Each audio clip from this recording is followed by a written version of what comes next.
Explicitly clear. If they have to go to the bathroom, let them go to the bathroom. No one should curb her stepson's bathroom breaks. It's preposterous. You think it's a joke. She says his first grade teacher sent this note home with students at C.C. Rono Elementary School last week. It asks parents to encourage bladder endurance so kids only have to use the restroom once or twice in a school day. For children, it's normal for them to go up to 10 to 12 times a day. Pediatric urologist Dr. Jessica T. Casey tells me waiting too long can cause infections, bedwetting, and even long-term kidney damage. And this proves especially important for younger children as they learn to regulate their bodies. It's really that age that they're really learning to understand how to control their bladder and how to control what they need to do. So that time it's really important that we have them pee at least every 2 to 3 hours. And this is why Holland says it's every parent's responsibility to recognize these dangers. We can't be there in the classroom with them. So at least when we hear of stuff like this going on, I think it's important that we go to the school right away and let them know. As she vows to always step in and speak out for anyone who needs an advocate. It's so important to stand up for the kids because they don't really have a voice. Sasha Loftus, 8 News Now. We reached out to CCSD about that letter that was sent home with those elementary school students. They gave us a letter from the school's principal. Now it reads in part, I want to reassure parents the school has never had a policy restricting bathroom breaks for students. I've talked to those involved and taken steps to make sure any future mass communication will be run through the administration. A lot of comments, though, on social media tonight. Laura says teachers at my kids' school don't let them take bathroom breaks. I tell my kids if they need to go, then walk out and go. From Tara, I tell my kids to walk out if the teacher denies them a bathroom break. I'll deal with it later. And we even had a teacher weigh in saying it's a hot topic with me as well. And in my class, the students will be able to go when they ask.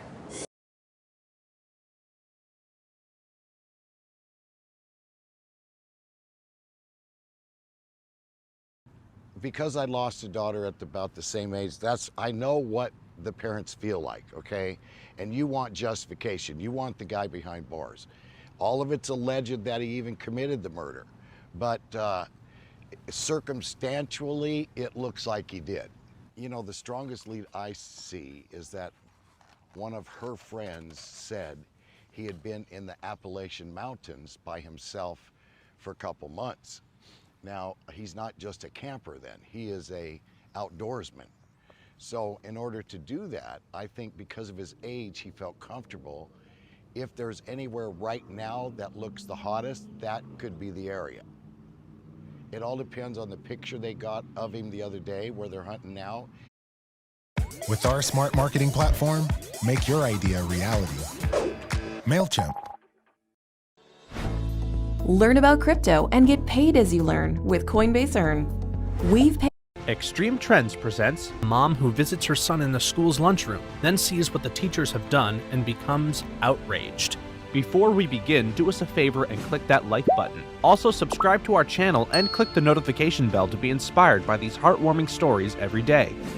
Hurry up, Hunter, we don't want to be late again. Nicole Garloff hurriedly packed her son's lunch and rushed out the front door. The young mother knew that her son would be late for school for the 3rd time this week, and this could cause him turbulence at school. As 6-year-old Hunter Camello stepped into the school building, he was petrified. He turned and faked a smile while waving at his mother, who was still in the driving seat, waiting for Hunter to go in. As he walked towards his classroom, Hunter felt his heart sinking. However, he had no idea that he would face something much worse than he expected. Since the minute Nicole dropped off her son, she couldn't stop thinking about the punishment he would have to face. Therefore, a few hours later, as Nicole's car pulled off in front of the Lincoln Elementary School in Oregon, she decided to first check up on her son, who she knew received detention, and then she planned to meet the principal as well just to apologize on her behalf. However, to Nicole's surprise, when she actually entered the school hallway, she was shocked to see what was in front of her. During the lunch break, the entire hall was filled with chatter and laughter from students. Some students stood in line filling their trays with fresh, scrumptious food, while others sat in groups around a large wooden table. Nicole didn't have to scan her gaze through the room in order to find her son. In fact, he was quite prominently sitting in a separate corner of the hall.